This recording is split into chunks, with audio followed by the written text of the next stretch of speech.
Y vamos al capítulo 2, vamos a ver en el capítulo 2 y 3 el llamamiento de Ezequiel.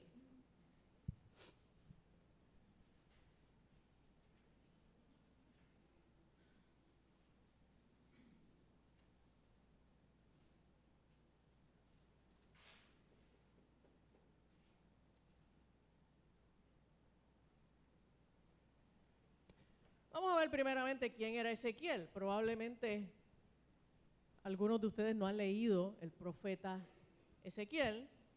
Y Ezequiel era uno de los profetas mayores en la Biblia. Los profetas del Antiguo Testamento los reconocemos como los profetas mayores y los profetas menores. No tiene que ver con ninguna otra característica que no sea la extensión de su escrito. Los profetas mayores fueron los que escribieron, ¿verdad?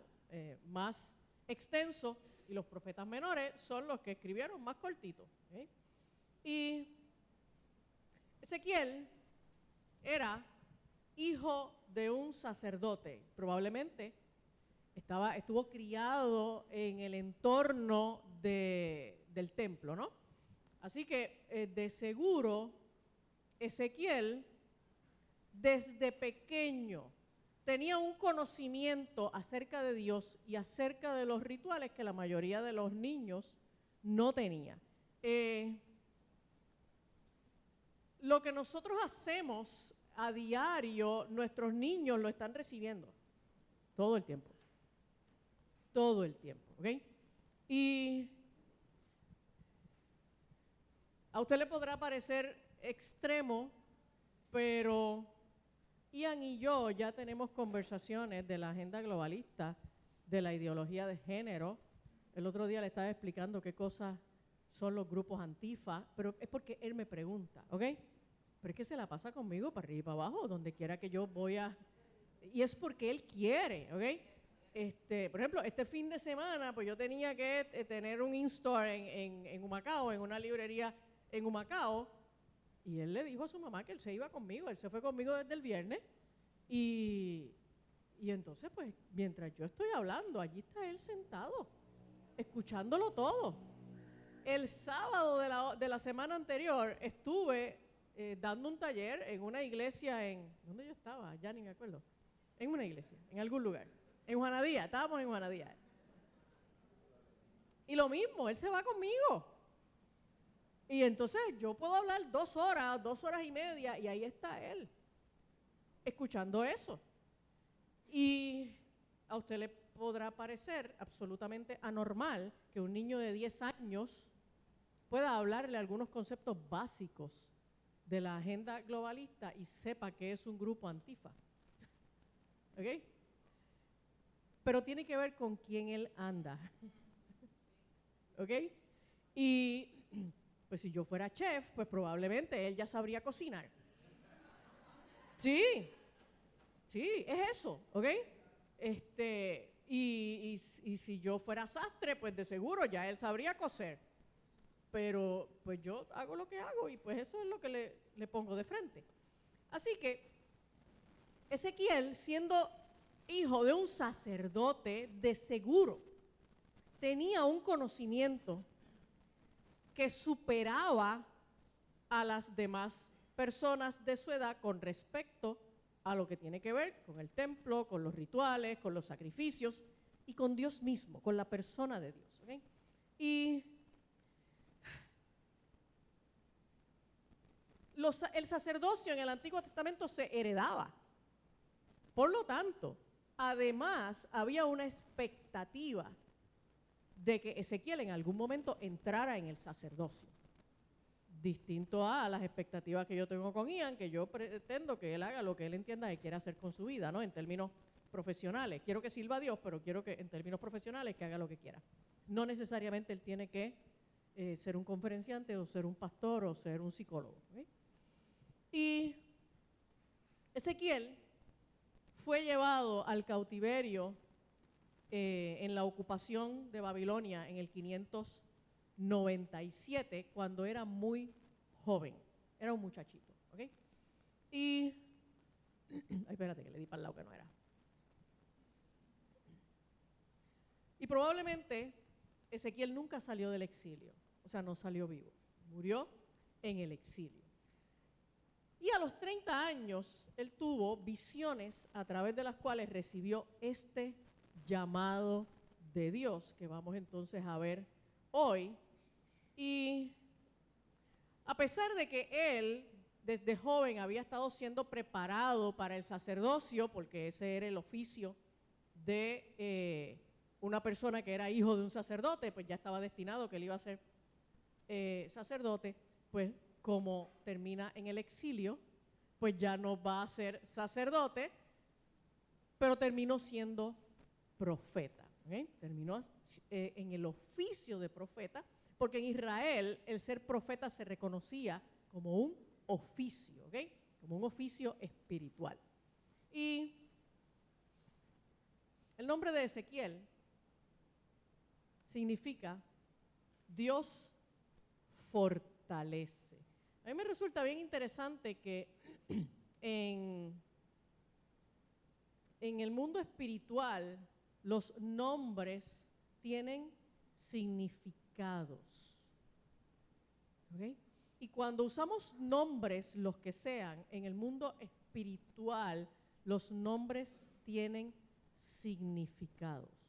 Por tal razón, yo no voy a hablar de esto ahora, pero por tal razón, no pierda de vista los acuerdos de Abraham. ¿Ok? Algún día hablaremos de ello. Y se cree que Ezequiel tuvo un ministerio que duró alrededor de unos 21 años. Vamos entonces al llamamiento. El llamamiento de Ezequiel se extiende desde este capítulo 2, verso 1, hasta el versículo 21 del capítulo 3, y obviamente pues no voy a leerlo todo ahora. Ese es el que usted va a leer completo con la taza de café esta tarde. ¿Okay? Pero quiero ir viendo algunos versículos para destacar este llamamiento, este proceso por el que Ezequiel pasó. El capítulo 2, versos 1 y 2. Me dijo, está hablando Ezequiel, hijo de hombre, ponte sobre tus pies y hablaré contigo. Y luego que me habló, entró el Espíritu en mí y me afirmó sobre mis pies y oí al que me hablaba. Y mire qué interesante, cuando nosotros miramos el llamamiento de Ezequiel, es distinto al llamamiento o la experiencia que otros hombres de Dios han tenido en el Antiguo Testamento. No quiero compararlo con el Nuevo Testamento. En el Antiguo Testamento es una cosa bien diferente. ¿Qué fue lo que pasó con el momento del llamamiento de Isaías? El Señor y su falda llena en el templo y qué sé yo qué, y él quería hacer un roto en la tierra y meterse, ¿ok? Y Dios no le dijo ponte de pie, o sea, al contrario, Isaías reconocía que no podía estar en pie delante de Dios. En el llamamiento de Moisés está la zarza ardiendo. ¿Y qué pasa con Moisés? Moisés se da cuenta de que está delante de algo como sobrenatural. Y una voz le dice, quita las sandalias de tus pies, el lugar que estás pisando es santo. Y entonces le da unas instrucciones para que haga algo que cubra su indignidad. ¿Ok? Pero en el llamamiento de Ezequiel, Dios le dice, párate, ponte sobre tus pies. Entonces, este acto de estar de pie delante de Dios representaba el estar limpio, capaz de estar delante de Dios cara a cara, sin nada de qué avergonzarte, sin tenerte que humillar. Por lo tanto, es posible que igual que Enoc, Ezequiel hubiera sido un tipo que caminó con Dios de una manera que a Dios le agradaba. ¿Ok? No parece que Isaías hubiera... Isaías dijo, diache, yo soy un mal hablado y aquí está Dios, tú sabes. Así que tenga cuidado cuando usted dice una mala palabra, no vaya a ser que Dios esté al lado suyo. ¿Ok? Hey. Y entonces le dice, ponte sobre tus pies y hablaré contigo. O sea, no te tienes que arrastrar por el piso, no te tienes que humillar, ponte sobre tus pies. O sea, tú puedes estar en pie delante de mí. Y entonces, en el verso 2, dice, luego que me habló, entró el Espíritu en mí. Porque el Espíritu Santo en el Antiguo Testamento sí hacía una morada temporera en algunas personas. El Espíritu Santo no estaba concedido para que fuera una morada en todo el mundo, pero sí en algunas personas el Espíritu Santo podía entrar en ellos y entonces dice Ezequiel, y me afirmó sobre mis pies y oí al que me hablaba. Y entonces el verso 3 y 4 dice, y me dijo, hijo de hombre, yo te envío a los hijos de Israel, a gentes rebeldes que se rebelaron contra mí. Ellos y sus padres se han rebelado contra mí hasta este mismo día. Mismo día, misma hora. Esto es algo que está ocurriendo actualmente. Yo pues te envío a hijos de duro rostro y de empedernido corazón y les dirás, así ha dicho Jehová el Señor. ¿Acaso ellos escuchen? Vaya, a lo mejor escuchan, Dios le dice. ¿Ok? Pero si no escucharen, porque son una casa rebelde, siempre conocerán que hubo profeta entre ellos. ¿Y a quién es enviado Ezequiel? Él es enviado al pueblo de Dios, a la casa de Israel, a los hijos de Israel. Pero Dios le describe, no es que Ezequiel no supiera, no es que Ezequiel no lo conociera, pero Dios le deja claro, este pueblo mío es un pueblo endurecido. Esto no es una gente que tiene sensibilidad espiritual. Este pueblo mío, del cual yo soy Dios, ni siquiera tienen la disposición de escucharme. Qué contradictorio. Qué contradictorio. ¿Okay? Si usted ha tenido la oportunidad de criar hijos adolescentes, hay veces que desde antes de la adolescencia, la rebeldía es algo que se empieza a manifestar de manera natural en nuestros hijos. ¿Okay? Y tanto así que le hacen más caso a otros que a uno mismo, aunque los otros le digan lo mismo. Sí, aunque los otros le digan lo mismo. ¿Ok?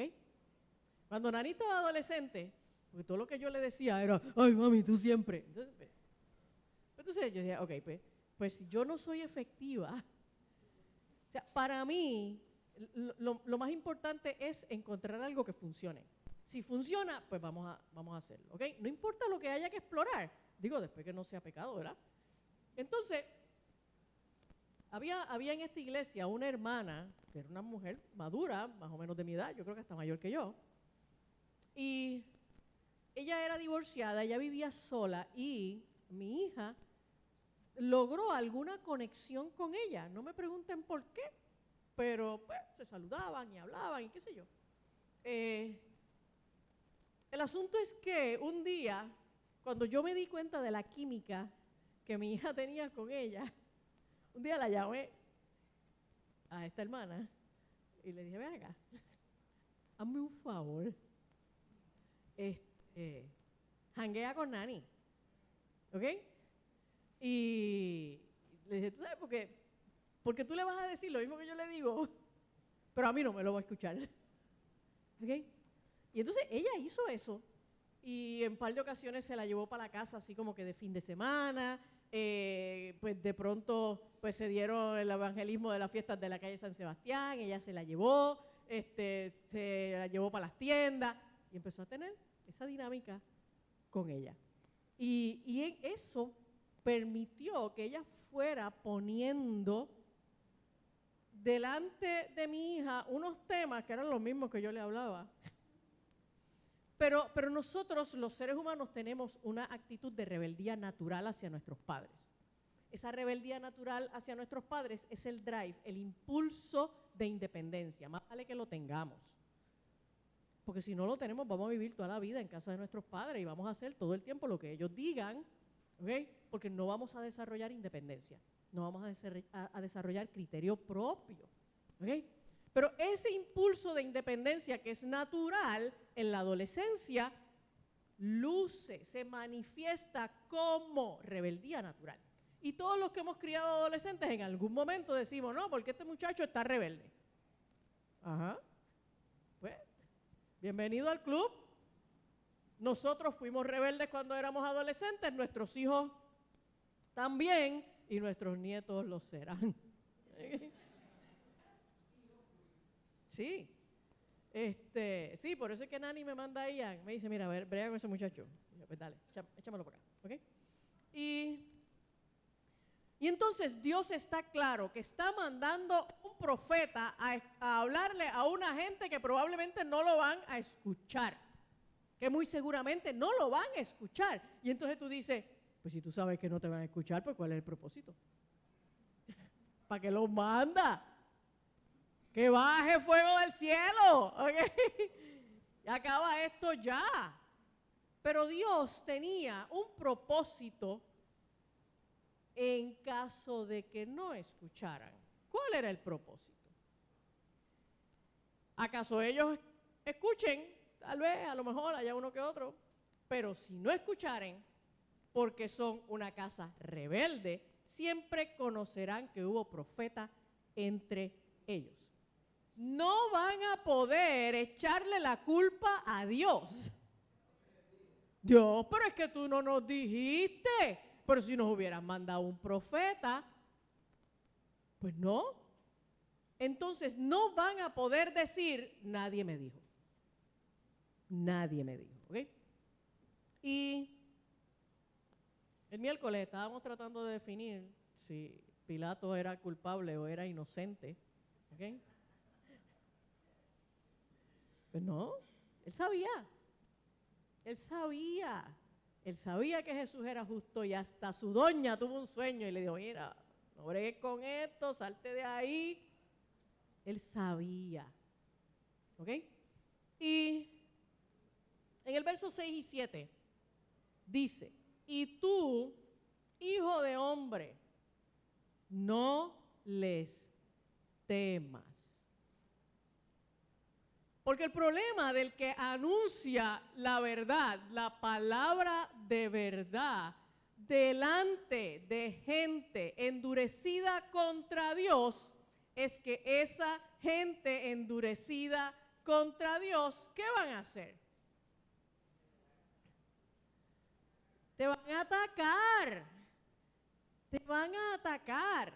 O sea, lo primero que van a decirle es que tus palabras son ofensivas, que lo que tú estás haciendo es un discurso de odio. ¿Ok? Señores, nosotros lo acabamos de ver el mes pasado. Gente justificando el asesinato de Charlie Kirk porque el discurso de Charlie Kirk era un discurso de odio. Porque para la gente que no quiere arrepentirse de sus pecados, la presentación del amor de Dios es un discurso de odio. Sí. Entonces, cuando nosotros le hablamos la verdad al que la quiere oír, se arrepiente, se torna a Dios y pasa entonces al lado de la luz. Pero cuando nosotros le hablamos la verdad al que no la quiere oír, se ofende. Se ofende.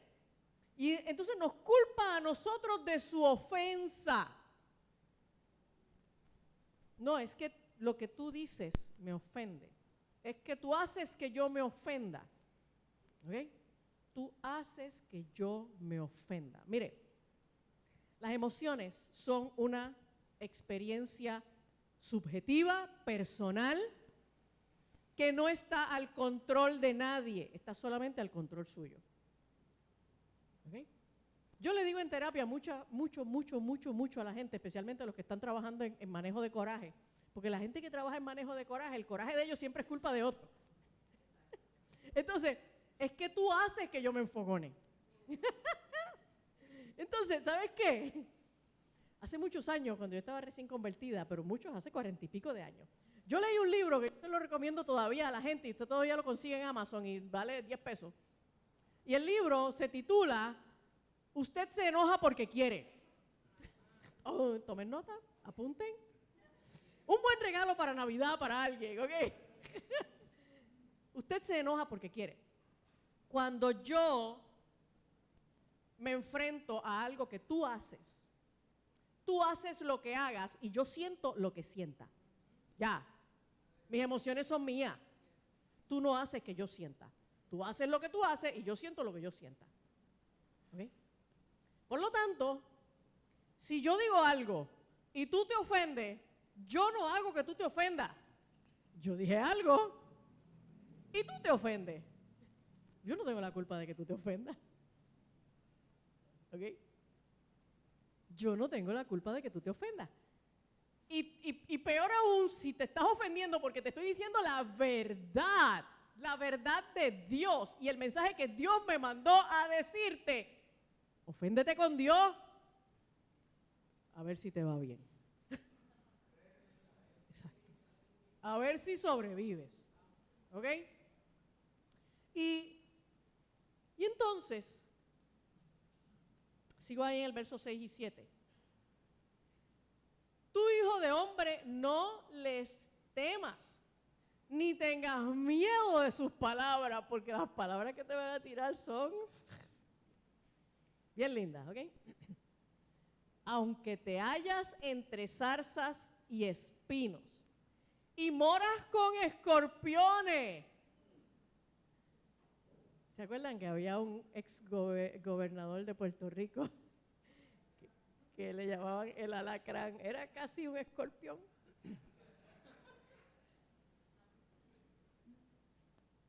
Y moras con escorpiones. No tengas miedo de sus palabras, ni temas delante de ellos, porque son casa rebelde. No te preocupes, no les tengas miedo. Ellos te van a decir todo el vocabulario florido que se les ocurra. No te estreses por sus palabras. Tú sabes que estás ante casa rebelde. Ahí es donde te estoy mandando. Ahí es donde vas a ir a predicar. Ahí es donde vas a decir mis palabras. Puede ser que por carambola te escuchen. Si no te escuchan, no hay problema con eso. No te frustres. Tú vas a hacer lo que yo te mandé a hacer. Olvídate de los resultados. Tú solo predica lo que yo te estoy mandando a predicar. Si alguien se convierte, pues aleluya. Pero si no, sabrán que hubo profeta en Israel. Les hablarás pues mis palabras. Escuchen o dejen de escuchar, porque son muy rebeldes. ¿Eso qué significa?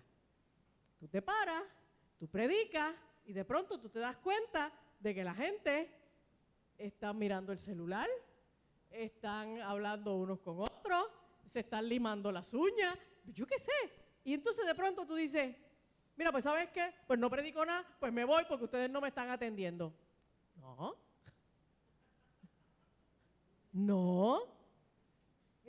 Si te van a atender o no, eso no es asunto tuyo. El asunto tuyo es predicar. Sigue predicando.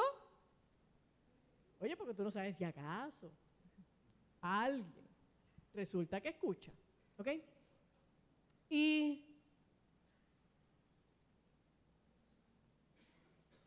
del verso 8 hasta el capítulo 3, verso 3, voy a leer. Mas tú, hijo de hombre, oye lo que yo te hablo. No seas rebelde como la casa de Israel. Ah, espérate. Ahora, o sea, aquí el problema es que la casa de Israel es rebelde. Yo estoy buscando alguien que vaya y le predique. Entonces, solo porque tu ministerio no va a tener muchos likes y la gente se te va a meter en las redes o donde quiera que te encuentren, en el trabajo, en tu familia, en tu vecindario, y te van a hablar cosas hirientes y te van a ofender y te van a odiar. No te pongas rebelde tú también. No te pongas rebelde tú también. No te des permiso de dañarte como ellos. ¿Ok?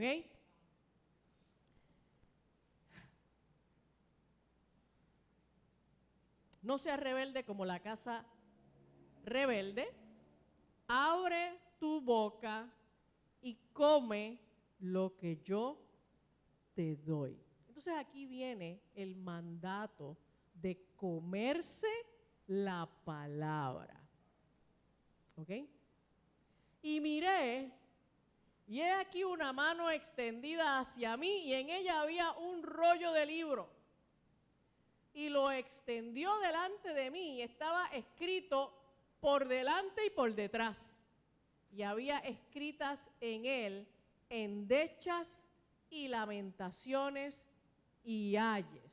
Endechas son cánticos de luto. Y lamentaciones y ayes. Los ayes son juicios. Así que el mensaje que Ezequiel ve que hay en los rollos, en el rollo que le dan, y que el rollo estaba escrito por delante y por atrás, era mucho lo que estaba escrito ahí.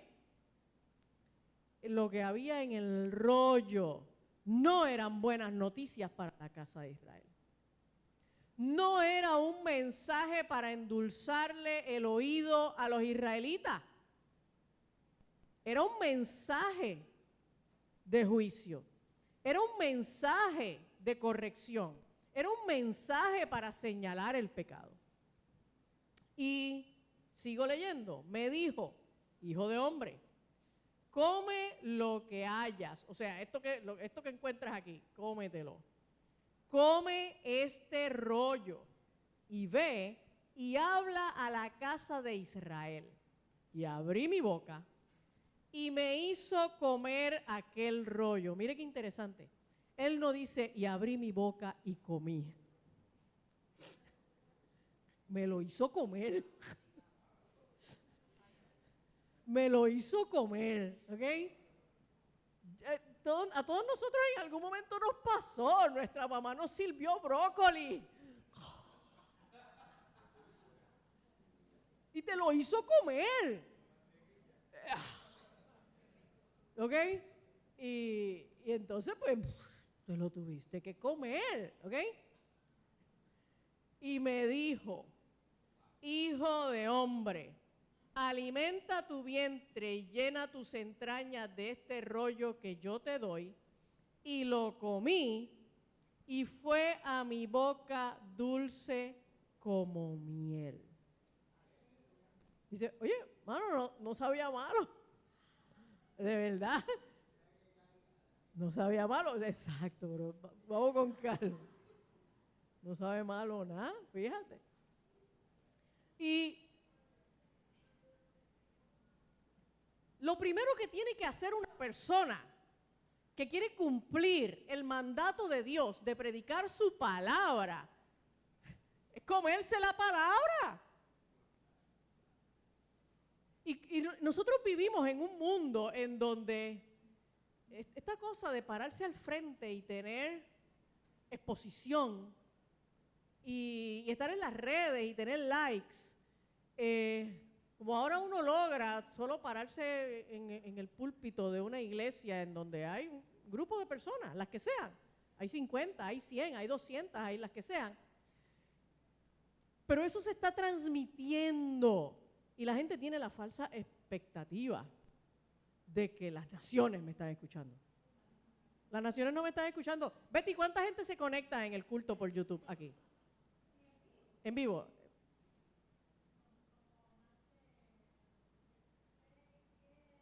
6 o 7 personas, ese es el promedio.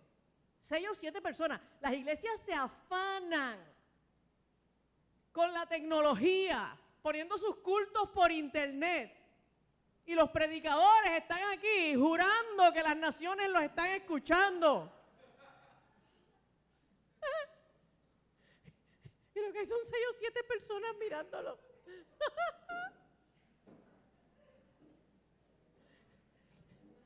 Por eso es que a mí la transmisión de YouTube me tiene sin cuidado.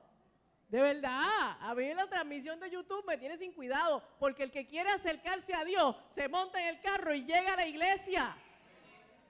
Amén. La iglesia no es virtual. Pero bueno, uno lo pone ahí en YouTube porque siempre hay una que otra persona que de manera justificada no puede llegar a la iglesia.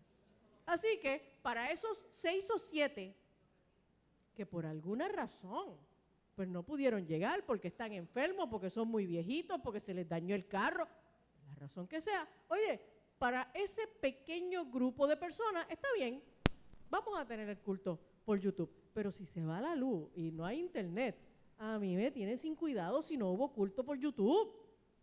Amén. Y nosotros vivimos una iglesia en Puerto Rico, en Estados Unidos, en Occidente, en el mundo, que mayormente está fascinada con la exposición mediática y eso hace que muchas personas que lo que quieren es fama, que lo que quieren es verse en video, quieran ser predicadores, pero predicadores de púlpito, predicadores que tengan una camarita al frente, predicadores que se transmitan por internet. ¿Ok? No predicadores en una esquina de una barriada donde nadie te ve. Entonces esos predicadores se afanan tanto en preparar la escena para que el mundo los vea, que se olvidan de estar en los secretos y no se comen el rollo. Y como no comen del rollo, cuando se paran a hablar, tú te das cuenta de que están vacíos y disparatados. Dice, pero ¿qué rayos está diciendo este? O repetitivos. ¿Okay? Tienen un mensaje tan superficial. Y si usted escuchó 5 predicaciones de ellos, ya escuchó todo lo que ellos tienen que decir, porque no predican algo nuevo, porque no están metidos en el rollo. Y nosotros no solamente tenemos que comer el rollo que nos resulta dulce. Nosotros tenemos, vamos para el resto. Espérate que me fui. ¿Qué hice? Acá. Aquí.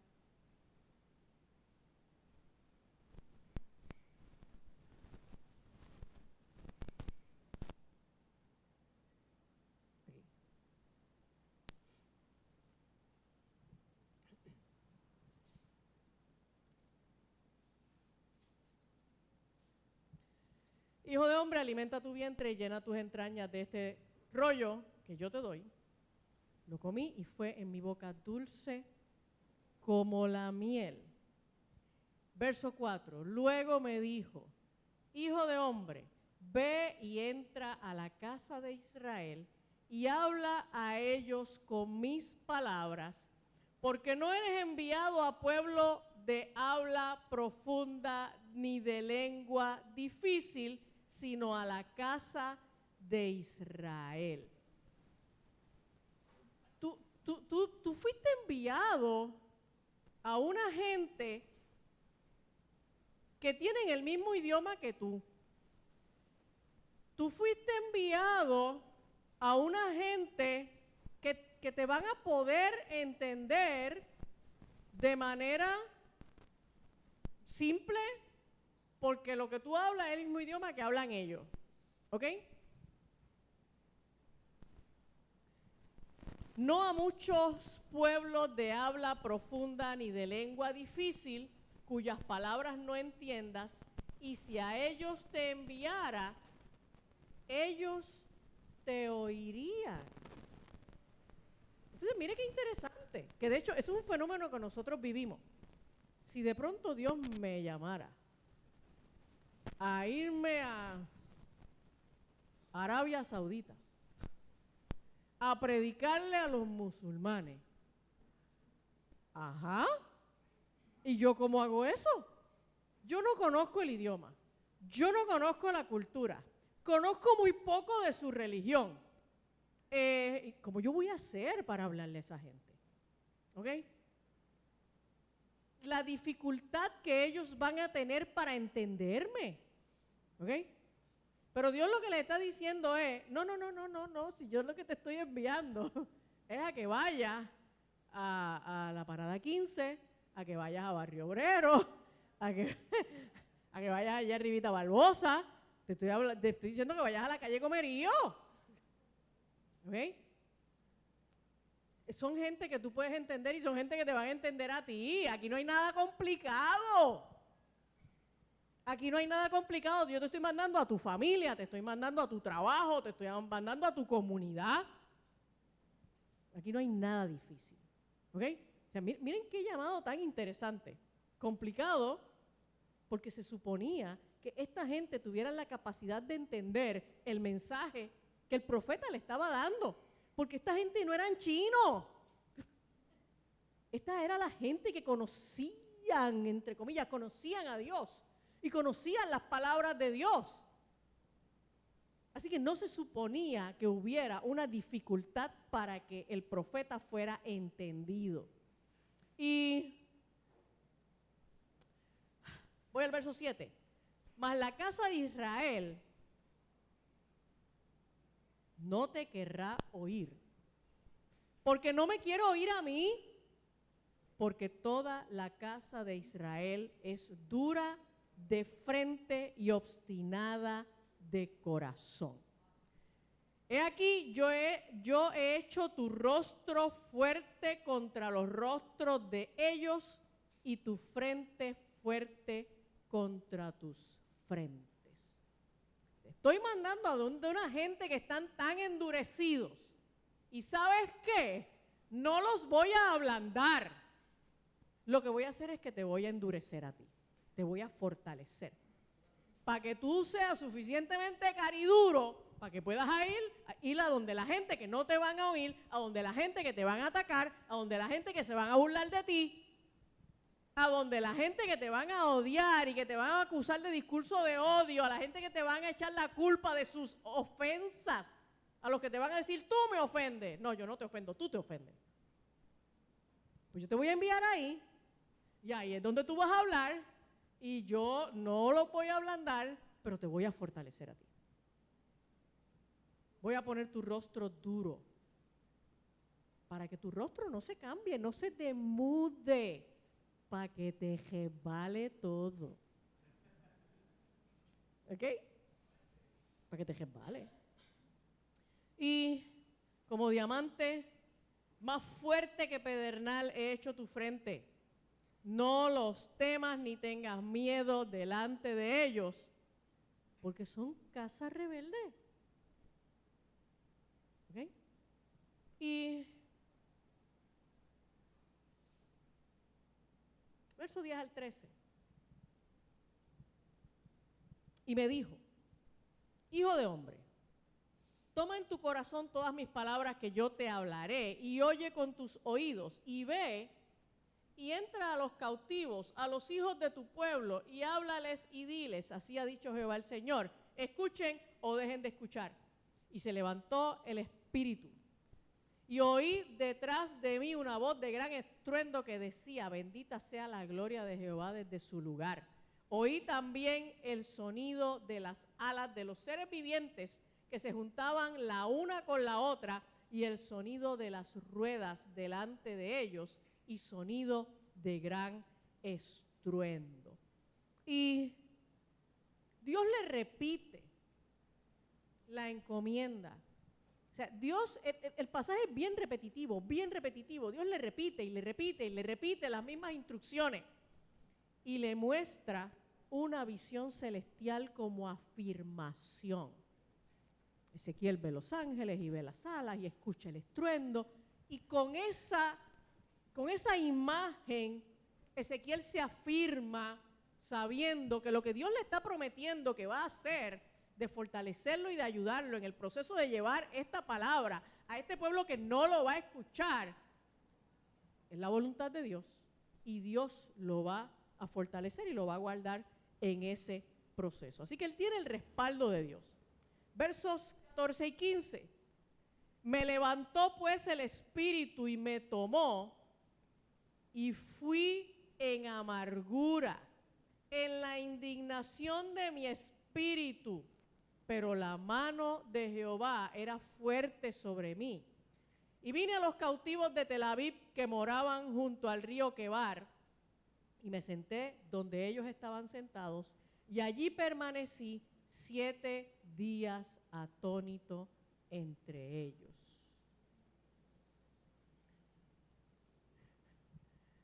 Carmen me mencionó un incidente que tuvo en estos días, donde fue a un sitio y se quedó atónita de lo que vio. Porque vio maldad, vio corrupción, vio perversión en un lugar donde antes había santidad, palabra de Dios, corrección, restauración. Y esto fue lo que vio Ezequiel. El Espíritu lo tomó y lo llevó y le permitió entonces ver dónde estaban los cautivos en Tel Aviv. Este pueblo que había sido llevado en cautiverio. ¿Okay? Y lo que vio allí hizo que él estuviera atónito por 7 días. O sea, sin él lograr dar crédito de lo que estaba viendo, sin salir del shock por lo que él estaba viendo. Señores, porque este pueblo de Israel había sido llevado cautivo y aún estando en el cautiverio en Babilonia, no doblaban sus rodillas y se humillaban delante de Dios.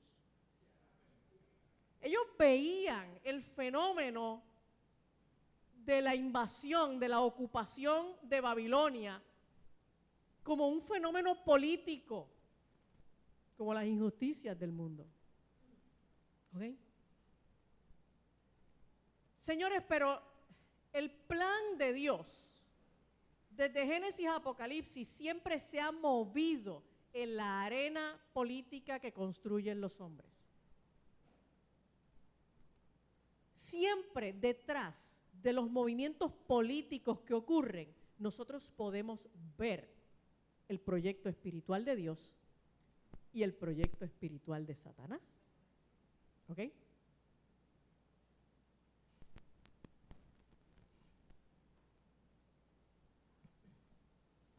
Y entonces, vamos al verso 16 hasta el 21. Aconteció que al cabo de los 7 días, vino a mí palabra de Jehová diciendo, o sea, después de los 7 días que él estaba en este pasme, que él no encontraba ni qué hacer, ni cómo, estaba en choque, él estaba congelado. Entonces vino a mí palabra de Jehová diciendo: hijo de hombre, yo te he puesto por atalaya a la casa de Israel. Oirás pues tú la palabra de mi boca y los amonestarás de mi parte. Ese es el proceso. En ese orden son los pasos. Primero tenemos que escuchar la palabra de Dios. La tenemos que escuchar de su boca. La boca de Dios está aquí en este libro. No la tiene que buscar en ningún otro sitio. ¿Ok? El primer paso es que escuchemos la palabra de Dios de la boca de Dios. Y entonces nos movamos a amonestar. Nos movamos a amonestar. ¿Sí? Señores, a mí me espanta cuando yo hago algún comentario en las redes, qué sé yo, hablo del ídolo de Puerto Rico, ¿verdad?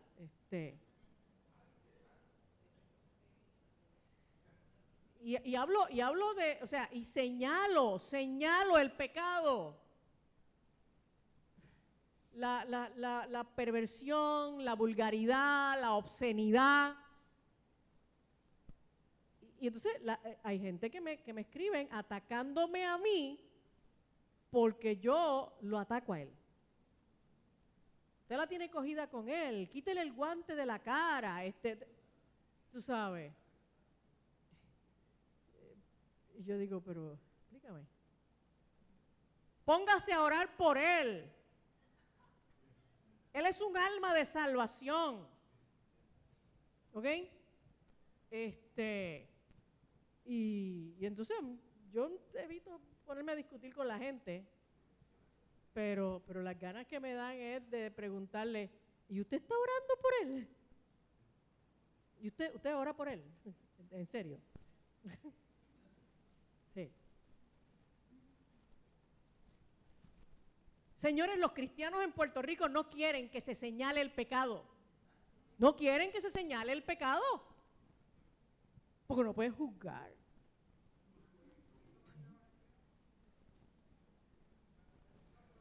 Sí. Pero Dios mandó a Ezequiel a escuchar las palabras de su boca y amonestar. Amonestar es reprender, amonestar es regañar.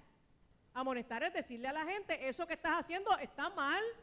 Amonestar fue lo que hizo Juan el Bautista, que le costó la cabeza. Sí. Entonces, amonestar es la tarea inevitable de aquellos que queremos predicar la palabra de Dios en un mundo que está en desobediencia a Dios, pero sobre todo a un pueblo de Dios que está en desobediencia. Porque al impío tú le dices que es un pecador y él lo sabe y no tiene problema con eso. Exacto. Pero cuando tú tienes que decirle a los cristianos que lo que están haciendo está mal, que es pecado, cuando tú señalas lo que está pasando en las iglesias en Puerto Rico con la gran apostasía, una iglesia de falsa doctrina, una iglesia de prosperidad, una iglesia terapéutica, humanista, una iglesia a la que tú vas domingo tras domingo para que te hablen de que tú puedes ser mejor y más grande y te motivan. Y Dios te va a dar bendición. Una iglesia que te enseña a orar como los conjuros de los hechiceros. Reclama, cancela, exígele a Dios. Abracadabra, pata de cabra. Sí. Señores, pero ustedes se ríen porque ustedes saben de lo que estoy hablando, ustedes los han escuchado. Una iglesia que enseña a sus feligreses un Dios utilitario. Dios sirve a mis necesidades, a mis deseos, a mis pasiones, a mis proyectos. Dios es alguien a quien yo sirvo en la medida en que Él me sirve. Pero si Dios no sirve para mis propósitos, yo dejo de servir a Dios, porque entonces Dios me falló. Si finalmente no logro enriquecerme, si finalmente no sube mi autoestima, si finalmente no pasan esos montones de cosas que me están prometiendo, pues entonces Dios me falló. Una iglesia que no le enseña a la gente que lo único que nosotros merecemos es la muerte por la eternidad. Y que Cristo llevó en su carne todo el castigo que yo me merecía. Todo el castigo que yo me merecía. Señores, lamentablemente, la mayoría de las iglesias en Puerto Rico hoy no están hablando de eso. No están hablando de eso. Están hablando de temas que te van a hacer salir pompeado, a comerte el mundo. Vas a salir engrandecido, diantre, qué tremendo soy yo. Qué potencial yo tengo, cuántas cosas voy a alcanzar, todo lo que voy a lograr en mi vida personal, en mi desarrollo, cuánto voy a brillar.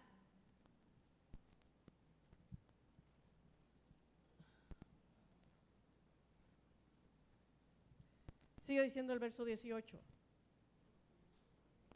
Cuando yo dijere al impío, de cierto morirás, y tú no le amonestares ni le hablares para que el impío sea apercibido de su mal camino, a fin de que viva, el impío morirá por su maldad, pero su sangre demandaré de tu mano.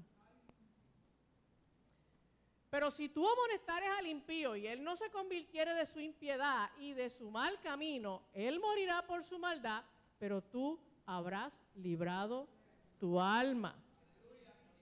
Tú dirás, bueno, pues yo se lo dije. Y él no hizo caso. Si el justo se apartare de su justicia e hiciere maldad y pusiere yo tropiezo delante de él, él morirá, porque tú no le amonestaste. En su pecado morirá y sus injusticias que había hecho y sus justicias que había hecho no vendrán en memoria, pero su sangre demandaré de tu mano. O sea, si ves a un creyente picando fuera el hoyo, pues mira, ven acá, hermano. ¿Ok? Pero si al justo amonestares para que no peque y no pecare, de cierto vivirá, porque fue amonestado y tú habrás librado tu alma. Entonces nosotros no podemos ver el pecado de otros y decir, eso no es asunto mío. Eso no es asunto mío, eso no tiene nada que ver conmigo. ¿Ok? Entonces, fíjense que Dios está llamando a Ezequiel a predicarle a dos tipos de personas. Primero, a los impíos. Segundo, a los justos. ¿Ok? A los impíos porque están haciendo maldad por ahí sueltos como gavete. Y a los justos porque a pesar de ser justos, o sea, de ser gente de Dios, también están pecando. Y nosotros somos las personas llamados para llevar ese mensaje. Voy a terminar con 1 Corintios 9.